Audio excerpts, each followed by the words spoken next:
Usa ka magtutudlo sa usa ka pribadong tunghaan sa Lapu-Lapu City. Mireklamo nga kanunay malangan ang ilang sweldo. Gawas nini gireklamo usab niya ang presensya sa daghang iring sa eskwelahan. Tiluan Merondina sa report.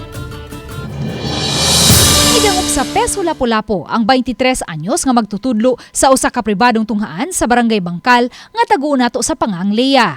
Buot ni Lea nga unta masusi sa mga hingtungdang ahensya sa gobyerno ang kahimtang nilang mga magtutudlo ning pribadong tunghaan kansang sweldo kanunay delayed.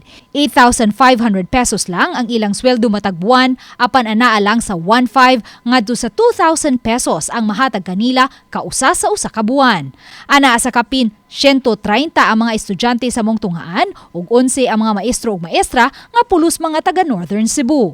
Siyempre nag-abang ra sila ana nga barangay. Asa man sila kaunon everyday, asa man sila ipliti everyday nya. Asa man sila ibayad silang abangan. Ang ilang abangan dito tag 1,500 nya. Ang ihatag 2K lang. Dugang ni Teacher Lea, gawas nga delayed ang ilang sweldo, duha ka higayon pang nakahuwam kaniya og kwarta ang tag-iya sa tunghaan kay nakahibaw kini nga aduna siya foreigner nga partner. Sa primerong huwam nga 5,000 pesos nabayran siya human sa usa ka semana. Apan sa ikaduhang higayon nga mikantidad na og 10,000 pesos mihangyo pa kini nga katunga lang usa ang bayran. Ang iyang irason man nga manghulam siya kay ibayad sa loan niya para mabayad sa mga teachers niya. Naguna-una pang sa mga teachers kay syempre kung ako iputang akong side sa ilaha nga nag-abang ra sila niya mawara na ilang income niya.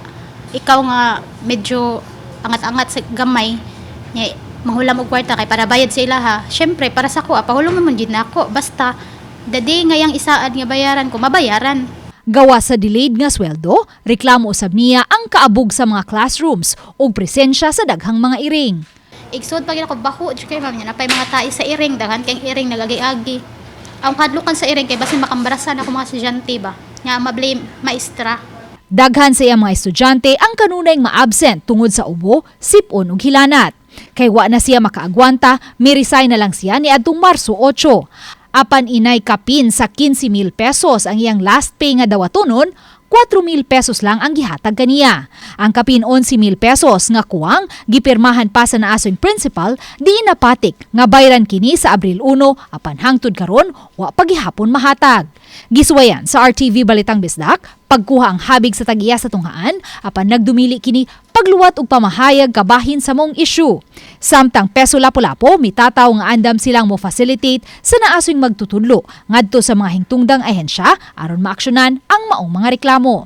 The school is under the jurisdiction of DepEd Lapu-Lapu, and at the same time we will also endorse to DOLE since this is also a labor concern kay non-payment or delays sa mga sweldo is muna tutukan po sa taga-DOLE. Uban ni Marlon Melgazo, Luan Merondina, Balitang Bisdak.